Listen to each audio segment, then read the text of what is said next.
አንተ ቤት እኔ አንተ ፊት የምቆም ሰው አይደለሁ።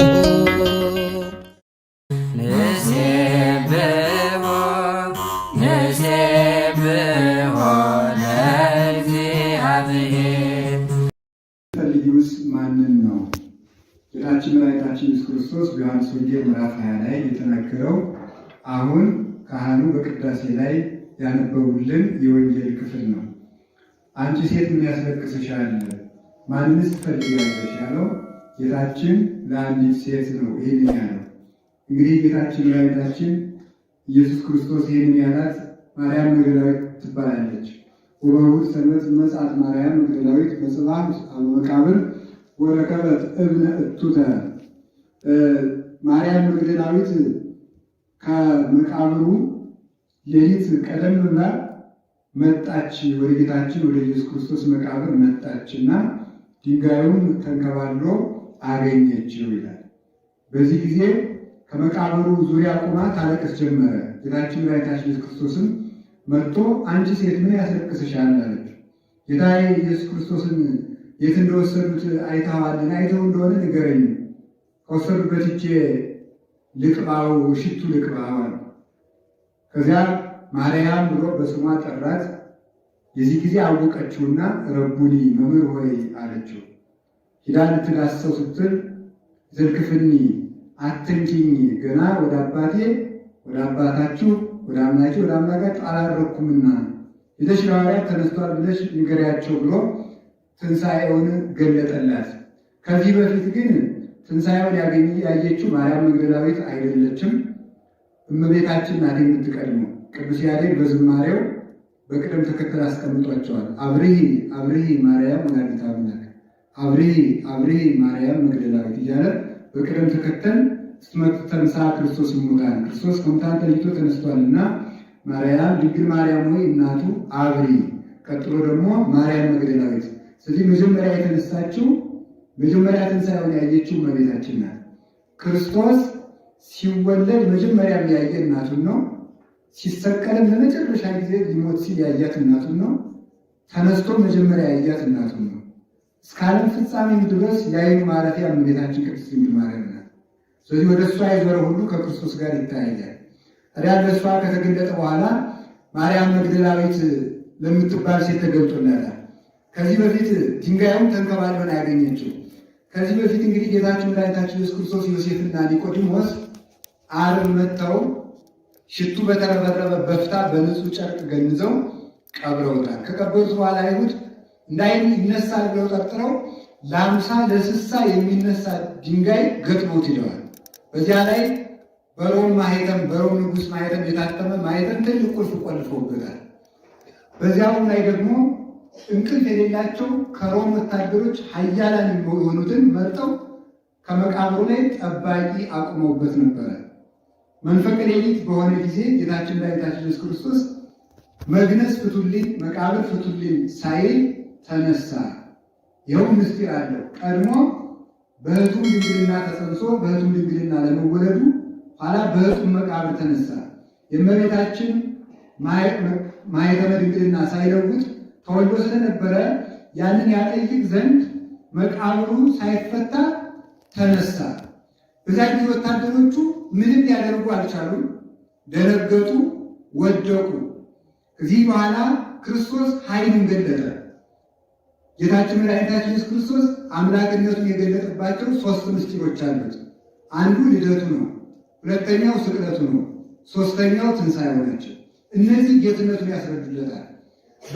ልደቱ በድንግልና በመወለዱ ቅዱስ ያሬድ ተወልደ በተድላ መለኮት ይለዋል። ተወልደ በተድላ መለኮት ማለት ለመለኮቱ በሚገባ ልደት ተወለደ ማለት ነው። ምን ማለት ነው? በሚገባ ማለት ለአምላክነቱ በምትገባ እናት እሱ አምላክነቱ እንደማይለወጥ በማይለወጥ ድንግልናዋ ትመሰክርለታለችና። ከዚያ በኋላ ደግሞ በሞተ ጊዜ ምስቀል ይሄን አጋንንትን በመግዛት ሰማይ ላይ 3 ታምር በምድር 4 ታምር በማስመስከር ጌትነቱን ገለጠ። ሲነሳ ደግሞ መግነዝ ፍቱልኝ፣ መቃብር ክፈቱልኝ ሳይል በመነሳቱ በዚህ ጌትነቱን ገለጠ። ይህን ቅዱስ ያሬድ በድጓው አርአየ ስልጣኑ ላይ ለሞት ብሎ ገልጦታል። በሞት ላይ ስልጣኑን ጌትነቱን ገለጠ ብሎ ሞትን ድል አድርጎ ተነሳ። በተነሳ ጊዜ አይሁድ ለተንኮል አያልፉምና ለጠባቂዎቹ ጉቦ ሰጥተው እኛ ተኝተን ሳለ ተማሪዎቹ ሰርቀው ወስደውታል ብላችሁ መስክሩ ብለው የሐሰት ምስክር አቁመው ለእነዚህ ሰዎች ወርቅ ሰጧቸው። በዚህ ጊዜ እነዚህ ሰዎችም ለምስክርነት ተጠሩ፣ ጲላጦስ ፊት መሰከሩ። ግማሾቹ ዮሴፍና ኒቆዲሞስ ሰርቀው ወስደውታል አሉ። ግማሾቹ 12ቱ ደቀ መዛሙርት ሰርቀውታል አሉ። እንዲህ ብለው ከአራት ወገን ተለያዩ። በዚህ ውሸታቸው 3 ውሸት ዋሽተዋል ይላል ቅዱስ ዮሐንስ አፈወርቅ።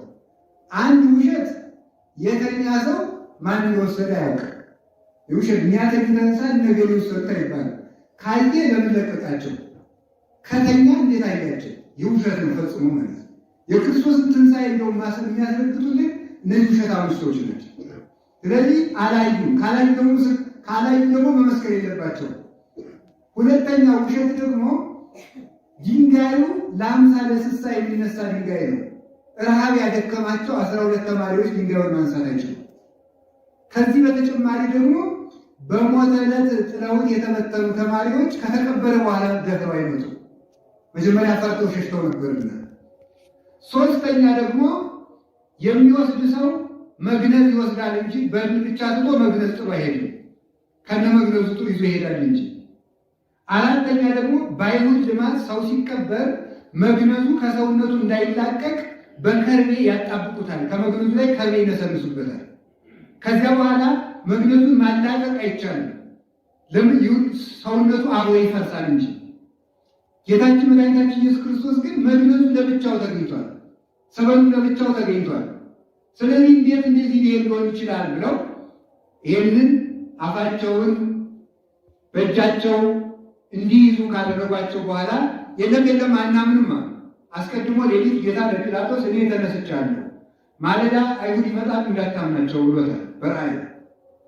ከሮም 2 ወታደሮች ለአጣሪነት ተላኩ። ምን ተባለ? መቃብሩን ይመስክር ተባለ። ከመቃብሩ ሄዱ። በሄዱ ጊዜ መግነዙን እስኪ እናሽተው ብለው ሲያሸቱት ጥዑም መዓዛ ይሸጣል። በዚህ ጊዜ የጌታዬ መዓዛ ነው ይሄ። ባይነሳማ ብሎ ሰው ከተቀበረ በኋላ ከ3 ቀን በኋላ እንዴት ጥሩ ሽታ ይገኘዋል? እንደም በዚህ አካባቢ ብዙ አትክልት ስላለ ያን የሸተተ የዚህ አበባ ነው አለ፣ ተንኮለኛ ስለሆነ። በዚህ ጊዜ ምን አለ? ያኛው ሮማዊ ወታደር እስኪ ላሽተው ብሎ ሲያሸተው በጦርነት ጊዜ አንድ አይኑ ጠፍታበት ነበረ። መግነዙን ለአፍንጫው ሲያስጠጋት አይኑን በዚያው ስትነካው በራችለት። ይህስ ተነስቷል ብሎ መሰከረ። እንዲያውም አሉና ደግሞ ሄዱና በዚህ ሲረቱ ሂደው የወንበዴዎችን መቃብር አመጡና ይኸውልህ ተቀብሯል አሉ። የዚህ ጊዜ ጲላጦስ ተንበርክኮ ጌታ ኢየሱስ ክርስቶስ እኔ ከምርበት ጊዜ አይደለም እነዚህ ወንበዴዎች አስነሳን አስመስክርባቸዋል። በግራ የተሰቀለው ክብር ስለሌለው አልተነሳም። በቀኝ የተሰቀለው ወንበዴ ተነስቷል። አይ አምላኬ ተነስቷል፣ ይሄ የኔ መቃብር ነው ብሎ መሰከረ። ፈያታዊ ዘየማንን እንደገና ገድለውታል። ይገርማል። በሰማዕትነት ነው ያረፈ ማለት ይህማ እንግዲህ ክርስቶስ ተነስቷል እያለ ውሸታችን ሊያጋልጥብን ነው ብለው ገደሉት። ክርስቲያን የክርስቶስ የትንሣኤው ምስክር ስለሆነ ሁልጊዜ ሲሰቃይ ሲገደል ይኖራል። ይህን ትንሣኤ ጌታችን መድኃኒታችን ክርስቶስ በኋላ ደግሞ ተነስቶ ለደቀ መዛሙርቱ ገለጠ። እንደገና ለ500 ባልንጀሮች ገለጠ። እንደገና ለቅዱስ ጳውሎስ ገለጠ። እንደገና ሙቶ በ50ኛው ቀን መንፈስ ቅዱስን በመላክ ገለጠ። ማንም ፍጡር ከሞተ በኋላ መንፈስ መላክ አይችልም። እንደገና የሞተበት መስቀሉ ኃይል እያደረገ አሁን እንደተነሳ ይገልጣል። እሱ ባይነሳ ኖሮ ሕይወት ባይሆን ኖሮ ደቀ መዛሙርቱ በቃሉ በስሙ በመስቀሉ ኃይል ማድረግ ባልተቻላቸው ነበረ። የደቀ መዛሙርቱ ኃይልና ታምራት ለእሱ ትንሣኤ ምስክር ነው። መንፈስ ቅዱስ ለመውለዱ ለእሱ ትንሣኤ ምስክር ነው። እንግዲህ ይህንን አድርጎ ለማርያም መግደላዊት ተገለጠላት። ይቺ ማርያም መግደላዊት በትንሣኤ ዕለት ውለታውን አስታውሳ ነበረ። ከመቃብር ቀደም ብላ ሄደች። ሴት ናት ብቻዋን። ለምን? ቀድሞ ሳይሞት 7 ጋኔን አውጥቶላታል። እነዚያን 7 አጋንንት ከእኛም እንዲያወጣልን ዝርዝር የጥቂቶች እንዲያዝ ንገራቸው። 7ቱ አጋንንት የሚባሉት አንደኛው የስድብ ጋኔን ነው። ዝም ብሎ ሰው ተሳደቡ አሁን ይህ ጋኔን የሌለበት ማን ነው? ያልተጠቀው የማይሰራ እኛም የትንሣኤ አክባሪዎች ነው። ሁለተኛው መንፈሰ ሐሜት ነው። ሰው ብልጭ አድርጎ ዝም ብሎ ማማት ማለት ነው። ወይ ነግሮ እኮ ተስተካከል ማለት ጥሩ ነው። ሰውን ማማት አንድ ጋኔን ነው። 7 አጋንንት የሚባሉት እነዚህ ናቸው። አንዱ ጋኔን ደግሞ መንፈሰ ቅናት ነው። መቅናት እንደ ቅናት ያለ ደዌ የለም። የመጀመሪያው በሰማይ የተሰራው ኃጢአት ምንድነው? ቅናት ነው።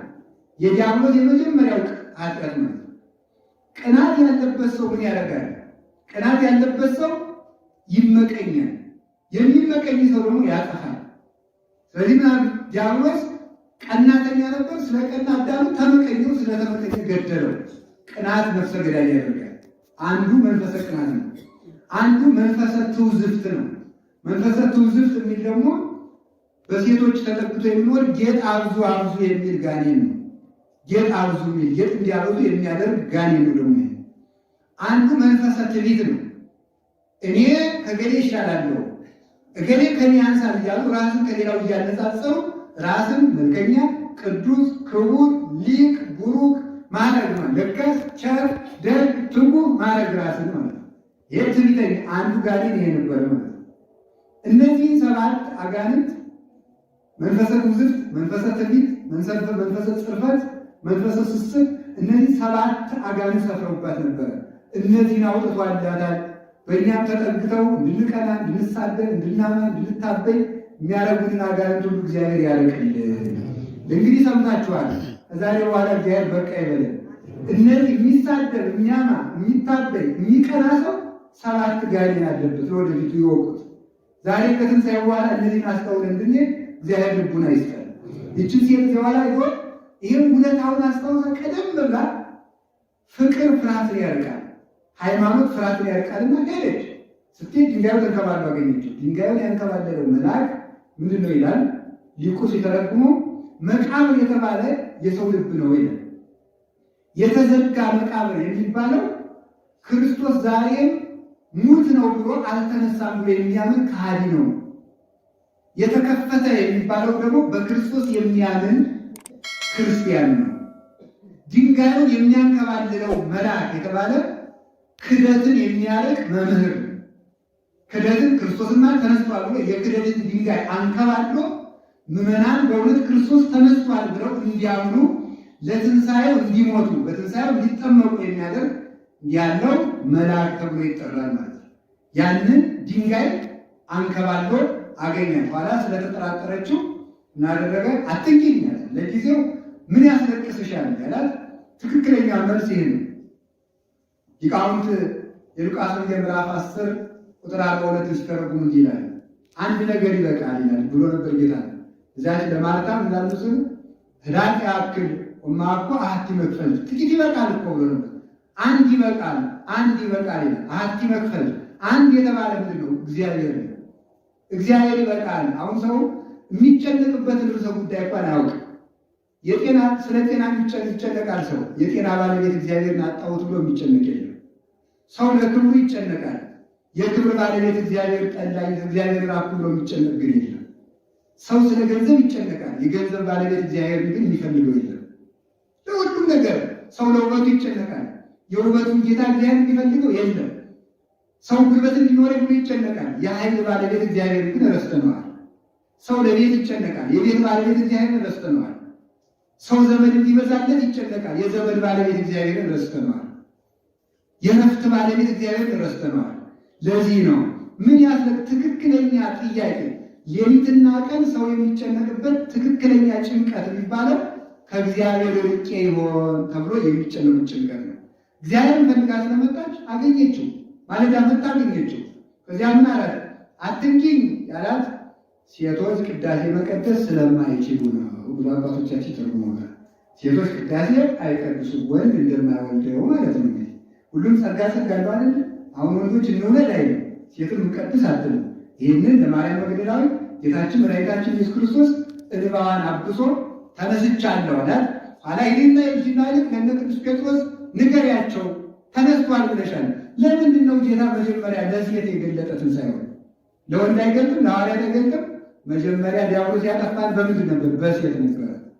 መጀመሪያ በሴት ስላጠፋን ክርስቶስ ደግሞ ዲያብሎስን ባጠፋህበት ነው የማጠፋ ብሎ በሴት እንደተበቀለው ለማለት ለሴት ገለጠ። አባ ጊዮርጊስ ይላል ምን መስላችሁ? በወደቅኩበት ተነሳው በራቅኩበት ቀረብኩ ይላል። በወደቅኩበት ተነሳ የጣለችን ሴት ነበረች። ሴት አነሳችን። ማን? እመቤታችን ናት። የጣለን እንጨት ነበር፣ የበለስ ፍሬ። ምን አነሳን? እንጨት። እንጨቱ ምንድን ነው? መስቀል። በወደቅንበት ተነሳን፣ በራቅንበት ቀረብን። ይሄ ነው ክርስቶስ ይልቅ ስለነበረ ያለ። ሌላው ደግሞ ሴቶች ደጋጎች አይደሉም፣ ገራገሮች ናቸው እና ወሬ አይቋጥሩም። ቸር ስለሆኑ ያወራሉ ቶሎ ቶሎ። ስለዚህ አሁን ያለው እኮ ወሬ የሚበዛ በሴቶች በኩል ነው። አትቀየሙ ማለት ብትቆጡ ግድ የለም መጽሐፍ ነው ያለ። ስለዚህ ሴቶች ወሬ ስለማይችሉ ክርስቶስ ተነስቷል እያሉ ለሀገሩ ሁሉ እንዲያወሩት ነው። እንዲያወሩት መጀመሪያ ለማን ገለጠላቸው? ለሴቶች ገለጠላቸው። ስለዚህ እየዞሩ ክርስቶስ ተነስቷል እያሉ አዳረሱት ማለት ነው። እንዲያዳረሱት ነው። ከዚያ በኋላ ሄደው ነገሯቸው። እነ ቅዱስ ጴጥሮስ መጡ። ከመቃብሩ ላይ የነገሩትን መንገራችሁና ወደ ሥርዓተ ቅዳሴ። ከመቃብሩ ላይ የነበሩት ሴቶች አንድ መልክ ናቸው፣ አንድ ወገን። ጴጥሮስና ዮሐንስ አንድ ወገን፣ ዮሴፍና ኒቆዲሞስ አንድ ወገን፣ ከዚያ ሚካኤልና ገብርኤል አንድ ወገን። ሴቶች ምዕመናንን ይወክላሉ። መቃብሩ በሁለተኛ ትርጓሜ ቤተክርስቲያንን ይወክላል። ዮሴፍና ኒቆዲሞስ ምንገባ የሰናይ ቄስና ንፍቅ ቄስን ይወክላሉ። ሚካኤልና ገብርኤል ዲያቆንንና ንፍቅ ዲያቆንን ይወክላሉ። ከዚያም ምን ቀረን? ጴጥሮስና ዮሐንስ ሊቀ ጳጳስና ጳጳስን ይወክላሉ። እነዚህ አንድ ላይ ተሰብስበው በመቃብር ላይ መገኘታቸው ቤተክርስቲያን በእነዚህ ህብረት ጸንታ የምትኖር ናት ማለት ነው። ከዚህ ህብረት ከወጣ ቤተክርስቲያን አትባልም፣ በረት ነው የምትባለው። መቃብሩ መላእክት ነበረበት፣ ሐዋርያት ነበሩበት፣ ዮሴፍና ኒቆዲሞስ ነበሩበት። ምዕመናን የሌሏት ቤተክርስቲያን አትባልም። ለዚህ ነው አሁን እሁድ ቅዳሴው በ6 ሰዓት፣ በ7 ሰዓት፣ በ8 ሰዓት። እሁድ እኮ ጊዜ ትንሣኤ ነው፣ ዛሬ ብቻ አይደለም።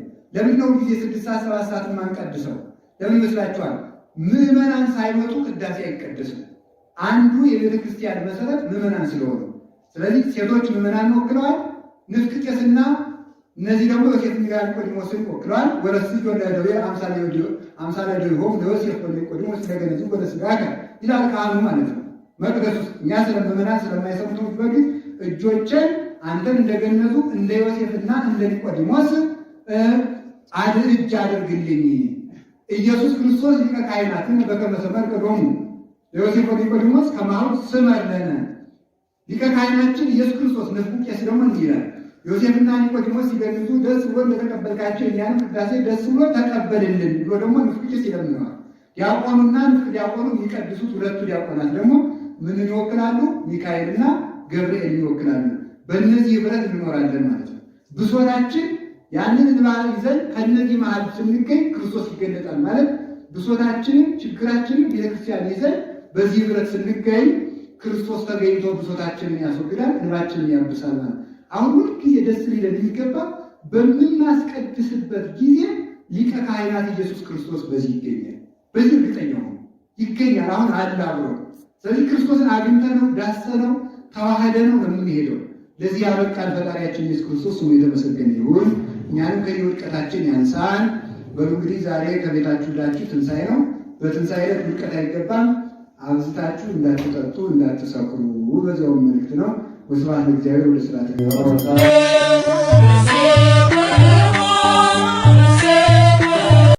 አነሳስቶ ላስጀመረን አስጀምሮ ላስጨረሰን ለልዑል እግዚአብሔር ክብር ምስጋና ይገባል ለዘላለሙ አሜን።